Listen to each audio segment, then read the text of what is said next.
ముందు government bill ఉన్నది,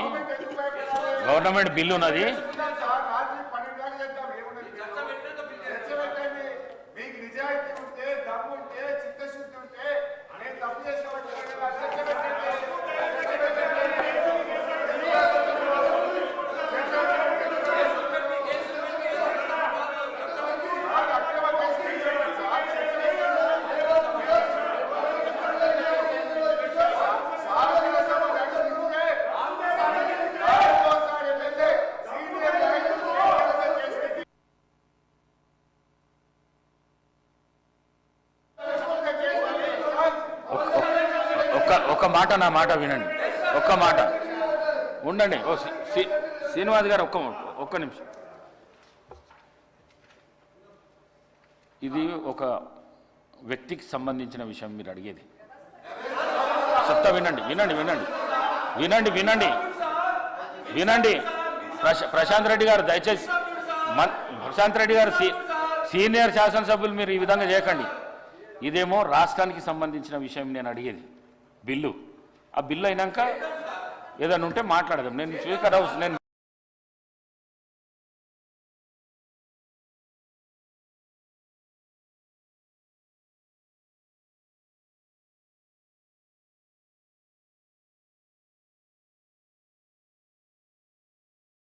ఈ కార్ రేసింగ్ విషయంలో రకరకాల లీకులు ఇస్తూ మా నాయకులు కేటీఆర్ గారిని అప్రతిష్ట పాలు చేయాలని, బీఆర్ఎస్ పార్టీని ఇబ్బంది పెట్టాలని ప్రయత్నం చేస్తున్నారు. మేము ఇతర ఏమడుగుతున్నాం సార్, మేము ఎలాంటి తప్పు చేయలేదు, చట్ట ప్రకారంగా పద్ధతి ప్రకారంగానే ఈ రాష్ట్ర ప్రతిష్ట పెంచడానికి, ఈ రాష్ట్ర ఆదాయం పెంచడానికి కేటీఆర్ గారు అన్నీ ఆలోచించి నిర్ణయం తీసుకున్నామని మేము చెప్తున్నాం.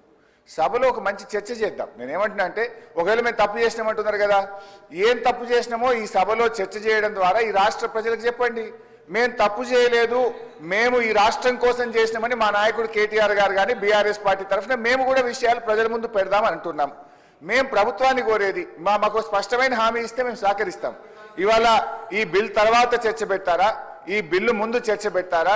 ప్రభుత్వం తరఫున రెవెన్యూ మినిస్టర్ గారు ఉన్నారు, వారు లేచి సార్ ఒక్క మంత్రి కూడా సభలో లేడు సార్. మీరు చూడండి, శాసనసభ అంటే ఎంత గౌరవం ఉందో ఒక్క మంత్రి కూడా సభలో లేడు sir. I don't want to going to that. మేము అనేది ఒక్కటే, ఈ కార్ రేసింగ్ విషయంలో ఈ అసెంబ్లీ నడిచేటప్పుడు ఒక ఎమ్మెల్యే గారి మీద అక్రమ కేసు పెట్టిండ్రు. దయచేసి మీ ద్వారా కోరేది, ప్రభుత్వం చిత్తశుద్ధి ఉంటే మీరు పెట్టింది అక్రమ కేసు కాకపోతే వెంటనే ఈ సభలో ఈ కార్ రేసింగ్ అంశం మీద చర్చ జరపాలని మీ ద్వారా ప్రభుత్వాన్ని కోరుతా ఉన్నాం. సభ్యుడికి, ఎందుకంటే సార్ ఒక కేసు పెట్టేటప్పుడు అసెంబ్లీ నడిచేటప్పుడు ఒక సభ్యుడి మీద అక్రమ కేసు పెట్టినప్పుడు ఆ సభ్యుడికి చెప్పుకునే అవకాశం ఇవ్వాలి కదా సార్. అది తప్ప ఒప్ప కేటీఆర్ గారికి మీరు అవకాశం ఇస్తే వారు మాట్లాడితే మీకు ప్రభుత్వానికి రాష్ట్ర ప్రజలకు కూడా ఒక క్లారిటీ వచ్చేటువంటి అవకాశం ఉంటుంది అధ్యక్ష. ఇది ముమ్మాటికి అక్రమ కేసు. కేవలం కేటీఆర్ గారు 420 మీ హామీలను ప్రశ్నిస్తుండే కనుక లగచెర్ల రైతులను ప్రశ్నించి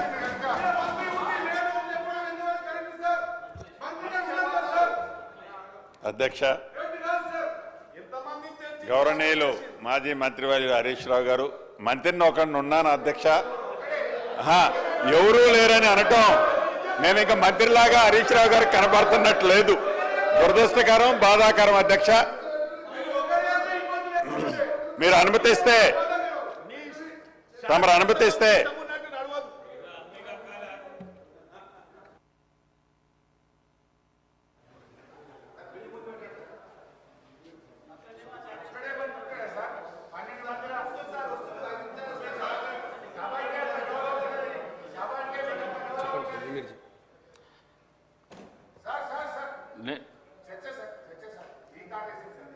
ఎల్ఏ మినిస్టర్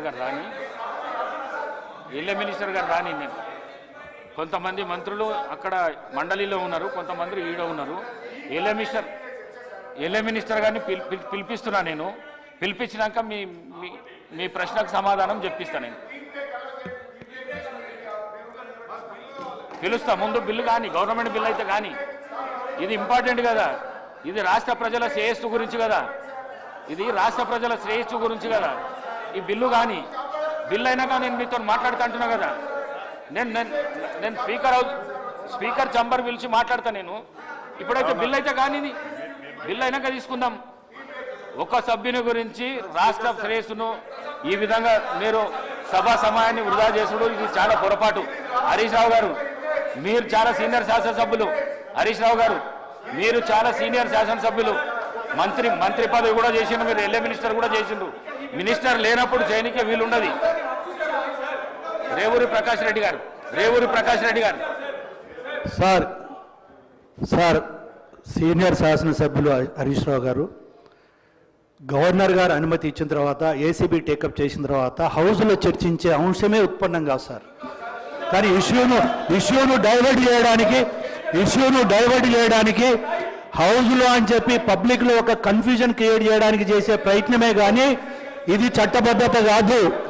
ఒకసారి కేసు ఏసీబీ పోయిన తర్వాత గవర్నర్ గారు అనుమతి ఇచ్చిన తర్వాత శాసనసభలో చర్చించే అంశమే రాదు అని చెప్పి మీ ద్వారా సభ్యులకు నేను రిక్వెస్ట్ చేస్తున్నాను సార్.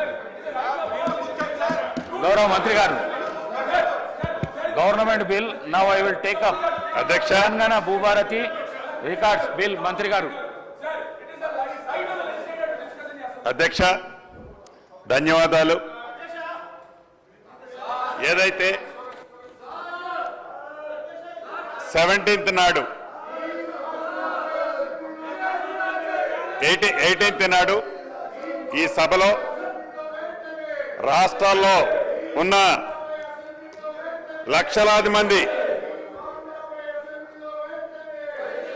రైతన్నలకి, భూములున్న రైతులకి ఒక భరోసా కల్పించే దాంట్లో భాగంగా సాధించుకున్న తెలంగాణ రాష్ట్రంలో ఆనాటి ప్రభుత్వంలో ధరణి ద్వారా కానీ 2020 చట్టం ద్వారా కానీ ఏదైతే రైతుల ఇబ్బంది కలిగిందో, ఏదైతే నష్టం కలిగిందో దాన్ని 2024 భూభారతి తెలంగాణ చట్టం ద్వారా సవరించే అంశాన్ని తమర అనుమతితో 17వ తారీఖు ఈ నెల ఇదే సభలో బిల్లు ప్రవేశపెట్టడం జరిగింది. అధ్యక్ష, ఆ రోజు కొన్ని అంశాలు మీ ద్వారా ఈ సభలో ఉండే సభ్యులతో పాటు రాష్ట్రంలో ఉండే లక్షలాది మంది భూములున్న రైతన్నలకు అభద్రతలో ఏదైతే ఉన్నారో వారికి ఒక భరోసా కల్పించే ఈ కొత్త చట్టాన్ని, ఈ దేశానికే ఒక రోల్ మోడల్గా ఉండే చట్టాన్ని తేవటం జరిగింది. అధ్యక్ష, దాంట్లో మొన్న కొన్ని అంశాలు తమ ముందు ఉంచలేకపోయాను. అధ్యక్ష, ఈ దేశానికి కానీ మన రాష్ట్రానికి కానీ సంబంధించి ఒక్కసారి గత చరిత్రను పరిశీలిస్తే భూమి కోసం, భుక్తి కోసం వేలాది పీడిత రైతులు, కూలీలు పాల్గొన్న తెలంగాణ సాయుధ పోరాటం చరిత్రలో చరిత్రాత్మకంగా ఘట్టం. అధ్యక్ష, అదే రకంగా ఈ ఘట్టానికి, ఈ ఉద్యమానికి ప్రధానమైన కారణం నిజాం కాలం నాటి భూ సమస్యలు, నిజాం సంస్థానంలోని ఉద్యోగులు, జాగీర్దారులు, దేశముఖులు, దేశ పాండ్యులు లాంటి భూస్వాములంతా అధికార దర్పంతో, ఆనాటి ప్రభుత్వం ఏదైతే అధికార దర్పంతో ధరణిని 2020 చట్టాన్ని తీసుకొచ్చి ప్రజల నెత్తిన రుద్దిందో, అటువంటి చట్టాన్ని గతంలో నిజాం నవాబు కంటే ముందు కూడా అదే పద్ధతి ఉండేది. అధ్యక్ష, అదే రకంగా ఈ ధరణి సమస్యలు పరిష్కరించలేకపోవటం, క్షేత్రస్థాయిలో బాధితుల బాధను అర్థం చేసుకోకపోవటం, ధరణిలో ఎలాంటి సమస్యలు కూడా లేవని బుకాయించడం అనేది ఆనాటి ప్రభుత్వం మనం ప్రత్యక్షంగా చూశాం. అధ్యక్ష, తప్పు ఒకరిది, శిక్ష మరొకరిది. తప్పు చేసింది దొరవారు, శిక్ష అనుభవించింది మాత్రం అమాయక ప్రజల. అధ్యక్ష, తప్పు ఒకరిది, శిక్ష మరొకరిది అన్నట్లుగా అనాచితంగా రాత్రికి రాత్రే గడిల మధ్య చట్టం చేసి తప్పు చేసింది ఆ దొరవారు, కానీ శిక్ష అనుభవించింది మాత్రం గ్రామీణ ప్రాంతంలో ఉండే సామాన్య భూములున్న పేద రైతుల అధ్యక్ష. అదే రకంగా ఎలా ఇబ్బంది పడ్డారో ఒక ఎగ్జాంపుల్ ఈ వేదిక ద్వారా మీ పర్మిషన్ తో చెప్పదలుచుకున్నాను అధ్యక్ష. సిద్దిపేట జిల్లా మీరుదొడ్డి మండల కేంద్రానికి చెందిన మధ్యల కృష్ణయ్య అనే దళిత రైతు 73 సంవత్సరాల అధ్యక్ష. ఇదే గ్రామానికి చెందిన ఒక రైతు 35 ఏళ్ల క్రితం 1452 సర్వే నెంబర్లో 7 ఎకరాల భూమిని కొనుగోలు చేశారు అధ్యక్ష. ధరణి వచ్చిన తర్వాత 35 ఏళ్ల క్రితం కొన్న భూమి ఏదైతే ఉందో, పొజిషన్లో ఏదైతే ఉన్నారో, దాన్ని ఈ ధరణి కారణంగా ఆ భూమిలో ఉన్న రికార్డులన్నీ తారుమారయ్యాయి అధ్యక్ష. ఆ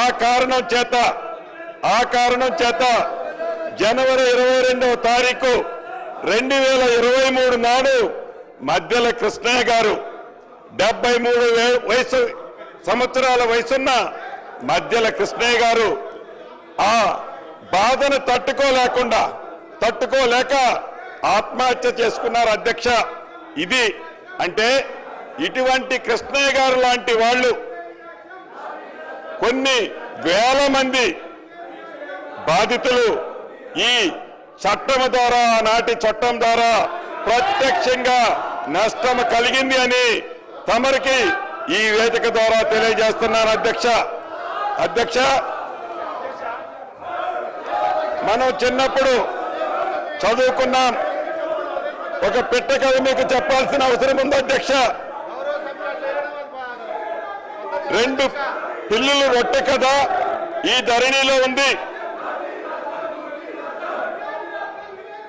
ఏదైతే 2 పిల్లుల మధ్య ఒక రొట్టె కథ గ్రామీణ ప్రాంతాల్లో కథలుగా చెప్పుకుంటారు అధ్యక్ష. ఆ కథ ఏంటంటే, ఒక రొట్టె ముక్క, 2 రొట్టె ముక్కలు ఉంటాయి అధ్యక్ష. ఆ రొట్టె ముక్కలో ఒక పిల్లి ఆ సైజ్ ఎక్కువ ఉందని, ఇంకొక పిల్లి ఈ సైజ్ ఎక్కువ ఉందని కోతి పంచాయతీ చేస్తుంది అధ్యక్ష. చివరికి 2 పిల్లుల్ని కాదని ఆ 2 రొట్టె ముక్కలని ఆ కథలో కోతి తిన్నట్లే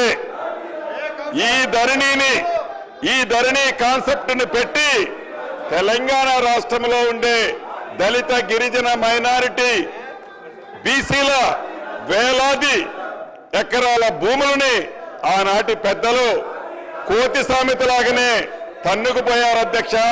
ఈ ధరణిని పెట్టి అదే రకంగా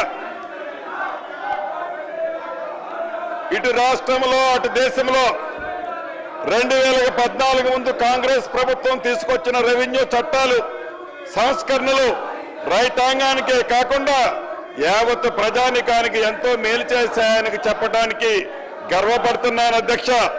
అదే నిబద్ధత, అదే ఆశ, అదే ఆశయాలతో ప్రతిష్టాత్మకంగా ప్రవేశపెట్టిన ఈ భూభారతి 2024 రెవెన్యూ చట్టం నిజమైన ప్రజల చట్టం. అక్షరాల భూమి ఉన్న ప్రతి ఒక్కరికి ఇది చుట్టం అధ్యక్ష. అంతేకాదు, దేశ చరిత్రని సరికొత్త సంస్కరణలతో లిఖించిన 3 వ్యక్తుల గురించి ఇక్కడ చెప్పుకోవాలి అధ్యక్ష. అదృష్టవశాత్తు ఈ సంస్కరణలన్నీ చేసింది తెలంగాణ బిడ్డలే కావటం మరొక విశేషం. భూ కమతాల పరిమితి చట్టం తెచ్చిన నాటి ముఖ్యమంత్రి, తెలుగు ప్రధాని శ్రీ పివి నరసింహరావు గారు కౌలు రైతులకు మేలు చేసే విధంగా కౌలు రక్షిత చట్టం తీసుకొచ్చిన నాటి ముఖ్యమంత్రి శ్రీ బూర్గుల రామకృష్ణారావు గారు, అదే విధంగా జాగీర్ల రద్దుతో కీలకంగా వ్యవహరించిన మాజీ ఉప ముఖ్యమంత్రి కొండ రెడ్డి గారు అని ఇక్కడ చెప్పాలి. ఇప్పుడు వారి అడుగుజాడల్లో అధ్యక్ష, ఇది ఏమి సంస్కృతి అధ్యక్ష?